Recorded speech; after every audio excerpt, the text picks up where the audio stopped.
Salut les aventuriers et les aventurières. Aujourd'hui nous allons parler de Naruto. Est-ce que vous vous rappelez la première fois que vous avez vu un dessin animé qui a marqué votre vie? Ben moi je me rappelle, c'était sur Cartoon Network et c'était dans les années 2003-2004. Et ça s'est exactement passé comme ça. Maman, je vais regarder mon épisode de Laboratoire du Destin devant la télé en mangeant.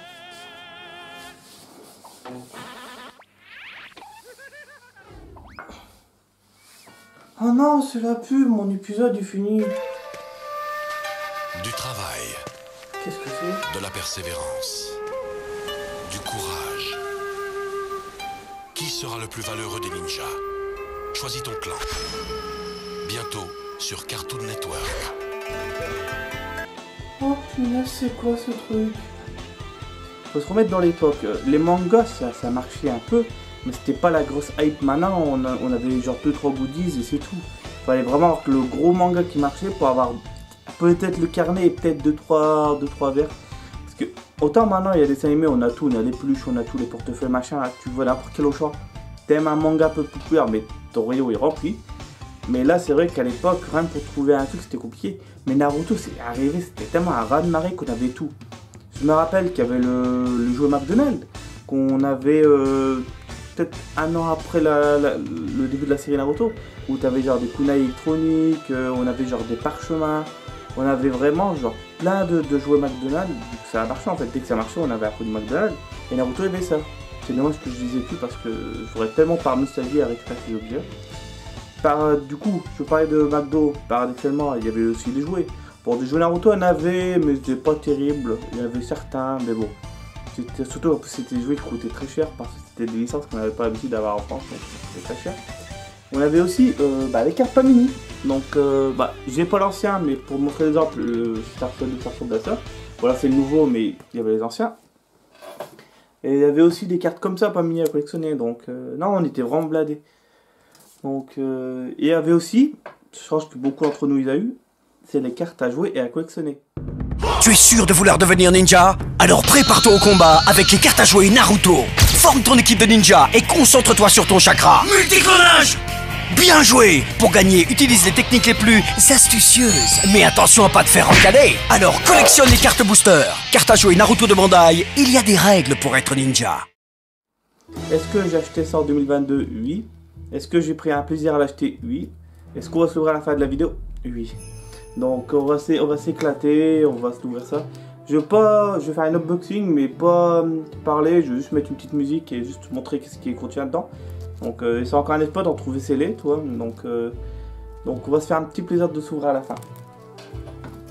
Du coup, Naruto Tatsarebe Sanjuri, c'était d'abord un animé, mais c'était aussi le manga. Voilà, c'est la grosse édition, mais du coup, Tatsarebe, c'est les petits mangas classiques que tout le monde connaît. Donc non, vraiment, Tatsarebe, c'était incroyable. Genre, je me rappelle que t'en étais à l'école, on s'amusait tous à faire des ninjas, on faisait le signe des mains comme ça, quand on voyait dans l'animé. On était hype, mais à fond, c'était un phénomène. Je pense que le phénomène qui était de cette opéra-là à l'époque, avant nous, c'était Dragon Ball. Donc pour les années 90, c'était surtout Dragon Ball. Et pour les années début 2000, c'était surtout Naruto. C'était une tête. Eux qui ont vécu après les années 2000, sont pas trop parce que du coup je suis de 96, donc j'ai surtout connu les années début des années 2000 surtout. Mais Naruto c'était incroyable. Il y avait le carnet Naruto, mais rien que ça c'était fou quoi. On avait tout, on comparait, on disait qui était le personnage le plus fort, c'était incroyable. Et du coup ça fait bizarre de se dire que tant t'as connu une série aussi longtemps, parce que du coup moi j'ai continué Naruto hein.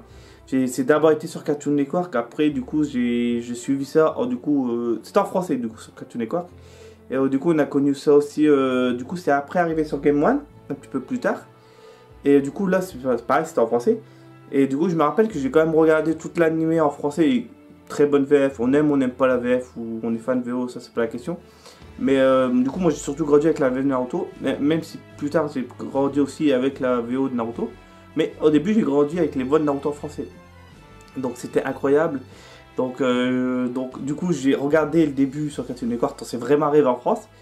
J'ai regardé sur Game On et ensuite j'ai clairement regardé du coup en streaming illégalement, comme beaucoup de gens d'entre nous, pour regarder Naruto Shippuden qui était, je crois que j'ai commencé à regarder en VO Parce que du coup, bah, il y avait toujours un décalage entre la sortie VF et la sortie VO, c'est normal, le temps qu'on traduit tout ça. Donc c'était un peu long, donc je crois que c'était à partir de... un petit peu avant l'arc de la 4ème Grande Guerre Ninja, donc c'était vraiment vers la fin de Naruto que j'ai commencé à regarder en VO. Donc, mais c'était plaisant, c'était plaisant. C'était un peu long parce que tant la guerre ninja était méga longue et on devait attendre genre à chaque fois, genre peut-être une semaine pour faire un épisode tous les dimanches, c'était compliqué, surtout avec des séances streaming. Ou à l'époque les séances streaming c'était compliqué. Donc, mais bon, on faisait ça, on kiffait, on était là, j'étais là avec mon pote, du coup qu'on se posait devant Naruto, genre c'était nos petites... après l'école on se posait, on allait regarder sur le site streaming pour regarder notre épisode en VO.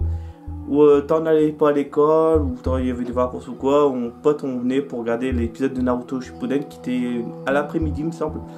Donc souvent c'est ça, donc il y avait un épisode de... En fait il y avait toujours le dernier épisode qui était sorti, et toujours un nouveau en gros, donc c'était l'épisode d'avant et ensuite un nouveau à chaque fois.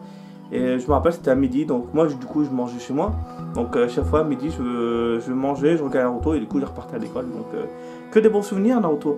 Et c'est vrai que je me dis, il y a une nouvelle hype de... Je crois qu'en 2020, il y a une nouvelle hype. Tous les gens que je connaissais qui n'étaient pas trop fans de manga, ils commencent à dire, ouais, là, je me suis mis à Naruto. Et je suis là, je me dis, mais qu'est-ce qui se passe, quoi? Genre, à l'époque, il n'y avait pas beaucoup de... Ah, il y avait beaucoup de gens. Il y avait beaucoup de gens qui regardaient, mais c'était surtout des fans de manga. Et c'était beaucoup des gens qui avaient vraiment ce côté, je suis vraiment fan de manga à fond pour regarder Naruto, tout ça. Mais là, j'ai l'impression que c'est vraiment venu, genre, tout le monde a envie de regarder Naruto maintenant. Bon, moi, je suis content parce que du coup, on est plus cette armée de fans de Naruto. Mais c'est vrai que, non, c'est vrai que c'était Naruto, ça arrivait, et encore maintenant, je me dis, mais c'est incroyable à tel point, genre, ça fait littéralement une vingtaine d'années que je regarde Naruto. Je me suis pris une claque tant que je me dis, j'ai 20 ans de ma vie été consacré à Naruto. Bah, je peux regarder que ça, bien sûr. Mais c'est là que je me dis, Naruto, c'était une partie de ma vie. Donc, quand je regarde certains épisodes, j'ai toujours ce côté nostalgie. De toute façon, Naruto, on peut me dire que c'est bien, on peut me dire que c'est nul, c'est pas la question. Moi j'ai grandi avec, il y a ce côté nostalgie. Il y a des bons trucs dans Naruto, il y a des mauvais trucs dans Naruto.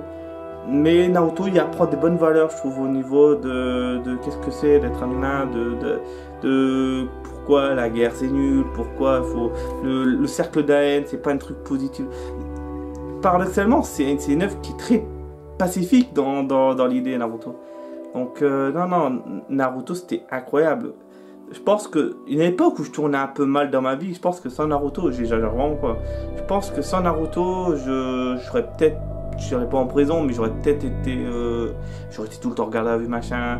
C'est vraiment Naruto qui m'a dit, faut rester bien, faut toujours être bien entouré de gens bien. Donc c'est pour ça que je trouve que Naruto apporte des bonnes valeurs. Faut vraiment que, si on doit vraiment mettre genre des jeunes enfants, genre début collège, de voir un animé qui pourrait leur faire réfléchir à qu'est-ce que c'est de se comporter bien et pourquoi il faut pas faire des choses négatives, pour pas t'attirer des trucs négatifs dans ta vie et genre des bonnes valeurs de vie. Je trouve que Naruto c'est vraiment un bon manga à conseiller.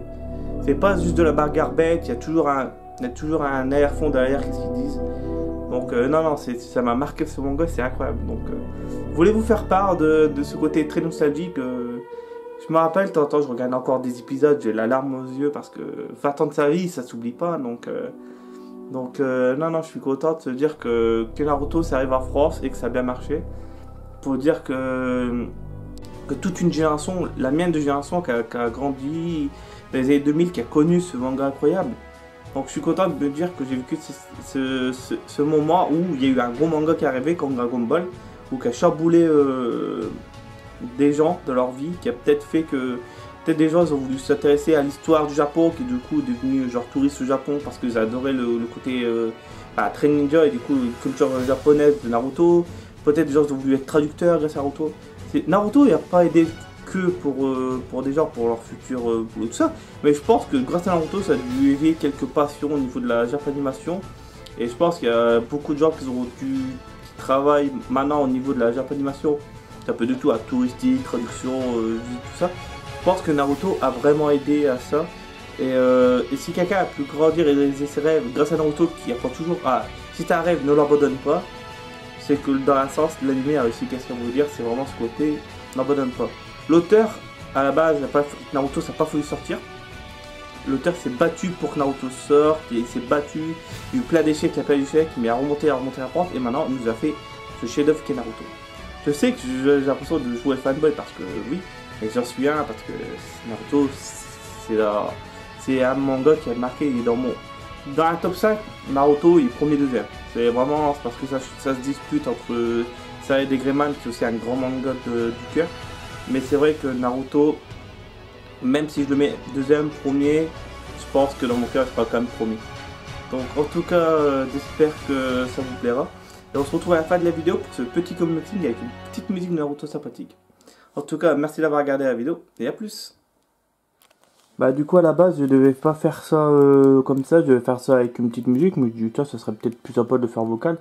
Donc je suis pas un expert au niveau des ouvertures de cartes, donc je suis novice, donc pardonnez-moi si je fais des erreurs. Donc du coup c'est l'extension de la série numéro 2, donc Sceller le Maléfice, qui est une extension qui se passe, je crois qu'en gros c'est pendant l'examen Chunin, où je crois qu'en gros c'est une sorte de deck qui fait part belle à le fait que Kakashi du coup essaie de sceller, comme le nom l'indique, le sceau à Sasuke. Donc on va s'ouvrir ça tranquille. Donc tant que je vous dis, je suis novice, donc je suis pas encore trop habitué à ça. Donc ce paquet là en gros c'est une sorte, c'est un peu comme structure deck en gros, c'est pour les Yu-Gi-Oh! Ou en gros c'est pour commencer une partie en fait. T'as pas besoin d'acheter 20 000 boosters, t'achètes ça et tu peux jouer avec tes amis. Donc on utilise au contenu de la boîte, du coup c'est un deck, donc c'est 40 cartes et un livret de règles. En gros, pour savoir les règles du jeu, tout simplement. Tapis de jeu et 6 jetons, parce que à mon avis, il y a vu que c'est des cartes à collectionner, mais surtout c'est des cartes à jouer. Il y a des règles, donc les règles je ne me rappelle plus trop, donc on va remettre un peu à jour.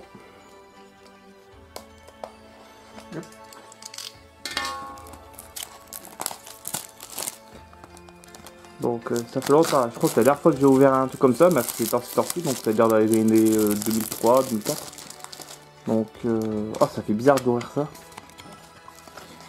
Alors, donc déjà pour commencer, donc le deck il est là, donc avec le livre des règles. Il faut faire gaffe de ne pas les abîmer. Hop, hop. Ouais, je suis débutant, hein, donc j'ai vraiment pas l'habitude, je le fais ça vraiment pour bonus. C'est pour le plaisir d'ouvrir ça des années après. Donc on va poser ça là. On va poser les cartes là. Et on va voir s'il y a d'autres choses. Donc c'est bon, le paquet est vide. Donc, est-ce que c'est le terrain, j'imagine? Ah non, d'accord, c'est toutes les cartes de l'extension. Donc en même temps pour les pubs pour les autres. Donc ouais, hop.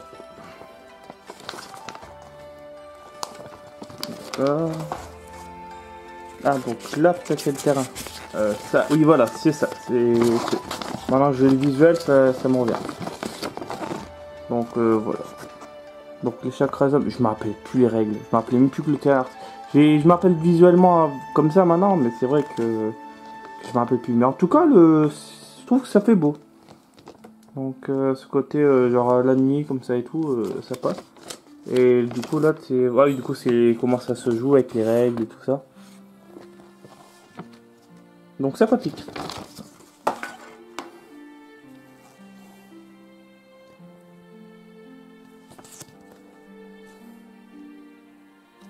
Ah donc là voilà, donc là aussi c'est un livre des règles qui explique un peu l'air mais qui explique aussi voilà. Donc c'est du français, je sais pas si c'est multilangue, non c'est exclusivement du français vu que c'est des decks français de toute façon. Donc voilà. Donc les petits jetons. Donc là avec Naruto bien sûr et Sasuke. Donc ils ont respecté les couleurs, genre Sasuke c'est Uchiwa donc c'est rouge et c'est le Katon donc voilà. Et vert pour Naruto, j'aurais peut-être mis du orange ou du jaune mais pourquoi pas. Donc là on est surtout là pour les cartes surtout. Donc là je vais pas essayer de l'ouvrir avec le cutter parce que j'ai pas envie d'abîmer les cartes, surtout que là c'est les cartes neuves donc c'est pas des cartes d'occasion donc faut faire gaffe. Ah, en plus les anciennes cartes il n'y avait pas le petit truc rouge. Allez, maintenant je crois qu'il y a beaucoup de trucs où c'est un truc rouge pour que tu tires et ça enlève tout. Et là, hop, ça j'ai foutu une c'est bordel. Donc, où j'ai posé mon cutter, moi. Là. Je vais juste, hop, faire une petite... Hop, oh, pour pas les abîmer. En tout cas, bon, chapeau pour eux qui vous écartent parce que moi c'est galère. Ah, décidément, ça veut pas. Ah, c'est bon. Hop. En plus, moi j'ai un côté collectionneur donc j'ai pas envie de les abîmer. Hop. Je changerai ça. Donc, nous avons Kakashi avec une brillance. Je sais pas c'est quoi le niveau de rareté de ces cartes. Donc un petit Kakashi. Bon, on va aller assez vite. Hein. Du coup, du coup, c'est comme je disais. Du coup, là, c'est Kakashi qui est en train de sceller le saut de Sasuke. Du coup, le saut de Orochimaru qu'il avait posé. Et Ruka, bien sûr. Cette carte, je l'ai déjà. Je l'avais retrouvée dans des vieilles cartes à moi. Donc, celle-là, je l'ai en tout du coup. Et je l'ai celle-là. Petit pas. Repli. Petit Konamaru. Ça date, ça n'a pas été comme ça. Non, c'est un grand ninja. Sasuke, donc Sasuke, du coup Sasuke Uchiwa du coup pour le français et du coup Sasuke Uchiha pour le japonais. Donc là on a deux cartes. Ça tombe bien, c'est mon personnage préféré. Donc Moji.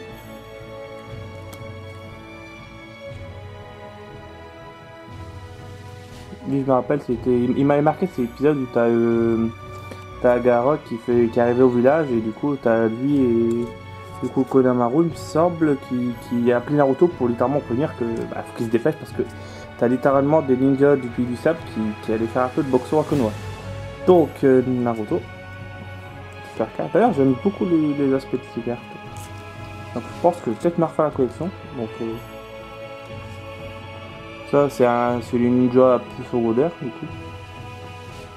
Donc Iwasei Takami pardon. Donc voilà. Mozoku. Donc pareil, c'est tout un ninja qu'on ne connaît pas. Ah, lui, si, on le connaît un petit peu parce qu'on le voit dans l'arc où le village se fait attaquer. Donc c'est Rendo Namashiashi. En plus, je galère parce que c'est une prise d'écriture qui est pas simple.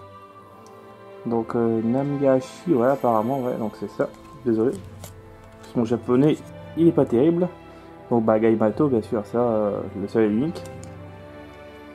Akamaru, tiens, le chien. Du coup qu'on apprend dans les épisodes que Akamaru c'est parce que Aka ça veut dire rouge et tout ça. Donc Akane, donc ça c'était pendant l'arc de Zabuza, donc c'est la personne secondaire. Ça c'est une image du générique. Donc je crois que c'est du premier générique où tu vois Naruto. Là on le voit pas dans l'animé mais c'est dans le générique. Là, c'est pendant le combat contre Zabuza, vu qu'on voit un peu de brume sur la carte.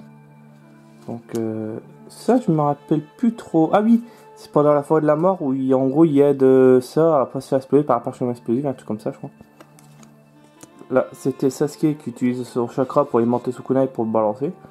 Donc, là, c'est un passage contre Orochimaru. Il va pour s'enfuir pour pas combattre Orochimaru parce qu'il est trop fort. Le Katon, du coup. Technique de balsamique du coup. Et toujours pareil, c'est Sasuke contre Orochimaru, tu utilises le moyen triple tranchant du Sharingan du coup. Donc là c'est la technique emblématique de Rock Lee contre Gaara. Et vu que je vois qu'il est fissuré, du coup j'imagine que c'est pendant l'examen de tuning. Pareil là c'est pendant l'examen. Le trio. Là, c'est pendant qu'il passe pour devenir tout simplement des genin, tout simplement. En gros, il doit combattre entre guillemets Kakashi et de récupérer ses gros lots pour. C'est bizarre cette phrase, mais c'est vrai. Il doit utiliser ses gros lots pour littéralement réussir l'épreuve. Mais en fait, c'était le travail d'équipe qui comptait. Donc là, c'était pendant qu'ils arrivent pour faire leur examen. Toujours le combat contre Orochimaru. Donc c'est à ce moment-là. J'aime bien l'époque où Sasuke était beaucoup corps à corps à l'époque de Naruto enfant. Et chez Shippuden c'était moins. C'était beaucoup plus regardez, c'est les concours de les techniques les plus puissantes qui se peuvent monter des montagnes. Mais je trouve qu'on a perdu ce côté un peu ninja corps à corps, je trouve. Donc voilà, Rock Lee, je crois que c'est le combat contre Sasuke contre Rock Lee, mais je suis pas sûr. Ah, du coup c'était Sasuke, je sais plus comment il s'appelle lui, c'était un sbire de Orochimaru, qui était dans l'équipe de Kabuto. Donc là c'était pauvre Rock Lee qui, je crois que c'est pas pareil, c'était pendant le... Vu que je vois qu'il est baissé là, ça doit être pendant les examens de Chunin. Ah pareil là c'est Kiba pendant les examens de Chunin. Là c'est en fait tu as utilisé Métamorphose avec Akamaru pour affronter Naruto. Et tout simplement c'est le moment où t'as littéralement Neji qui a fallu tuer Hinata. Donc t'as tout le monde qui sont beaucoup trop nombreux pour être un simple Genin, mais bon. C'était un moment emblématique et c'était un moment important pour les deux personnages. Donc voilà, bon j'ai foutu un peu le boxon, mais c'était pour vous montrer. Donc en tout cas, j'espère que ça vous a plu, et à plus pour d'autres vidéos, à plus.